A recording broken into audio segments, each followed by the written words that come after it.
This is Tabula Rasa reviewing another comic. We are grading off of these categories. If I like it, it gets a star. If I really like it, it gets a star plus. It's going to be out of 10, 5 being I will recommend it to other people, and anything above 5 means I really like it, and anything below 5, well, you get the idea. Today we're going to be reviewing The Lumberjanes, written by Noelle Stevenson and Grace Ellis, illustrated by Brooke Allen, color by Marta Liho, letters by Aubrey Ice, and more. And you can read it here on the title page. Published by Boombox in 2015. I read through Lumberjanes Volume 1, which has issues number 1 through 4. So how is it? Well, don't read the summary. It's like reading a Netflix summary. Just not good. If you like these comic reviews, do hit that like, subscribe, do the YouTube thing. It does help the channel. Now let's move on to the categories. Okay, first off, it's black and white and color. Well, this is a color comic. It is vibrant, stylized, and fun.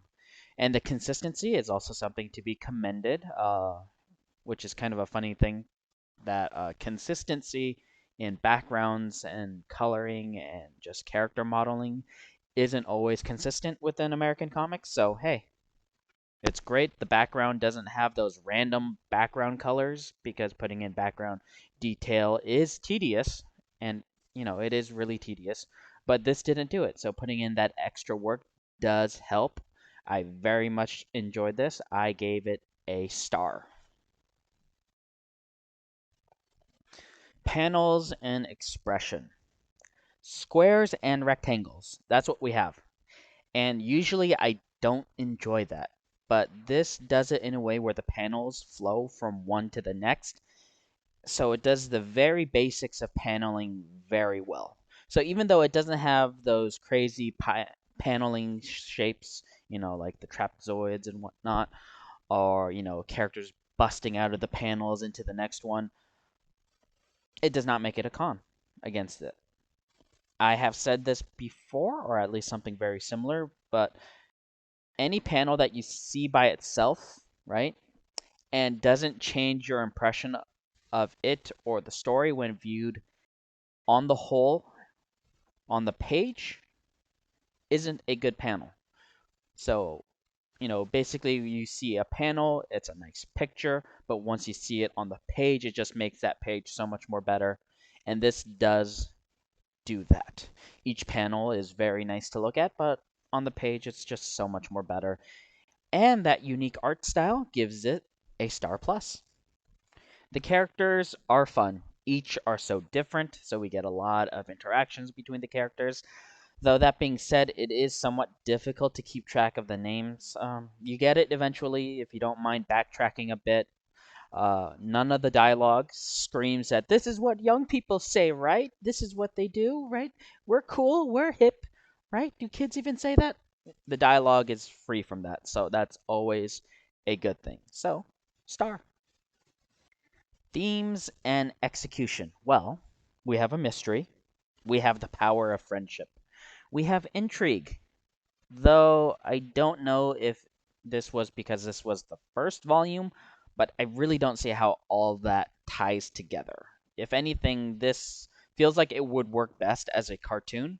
Like if you saw this on Cartoon Network or, the Disney Channel or something, and they made this like a weekly series for a cartoon, it's like, oh yeah, I could get behind it. But it's not, so I can't in good conscience give this a star. I mean, I think they're there, but I don't think it's done very well, so this gets half a star. Plot and its execution. The plot is confusing. From the get-go, you see the characters in the woods at night get attacked by the not-so-natural creatures, and then you see them get scolded by a camp counselor. This randomness is continued in throughout the volume, right? The ideas are there, but it felt like kind of watching a tennis match. You move from one side to the other real quick, and it was just, just made it confusing. So was it enjoyable? Yes. Was it confusing? Yeah. So I really can't give it a star because felt like there wasn't really a plot. So, I give it a half a star. So, in conclusion, this got 5 stars.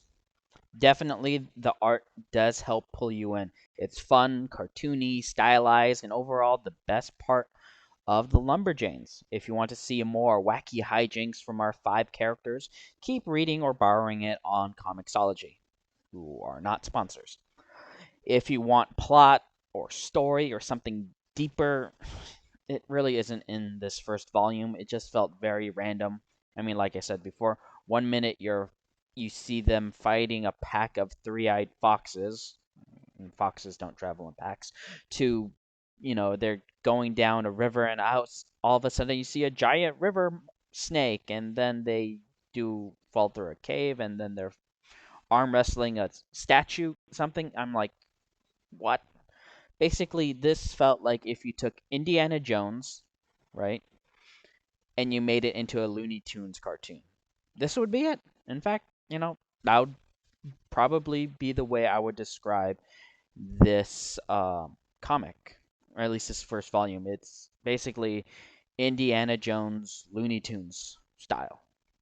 So, if you are interested in the Indiana Jones Looney Tunes style comic book, this is for you.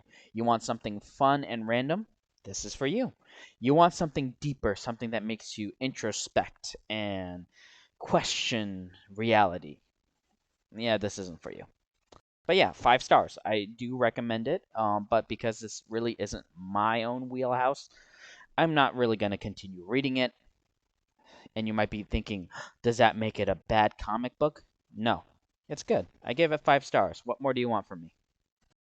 So, this has been Tabula Rasa's review of the Lumberjanes. I hope you did enjoy that, wherever you're watching it, whether it's in the morning or in the evening or somewhere in between. If you do like this sort of stuff, hit that like, do the YouTube thing, subscribe, all that fun stuff. I am told it does help the channel, and I'm inclined to believe it. Thank you, and ciao, everybody.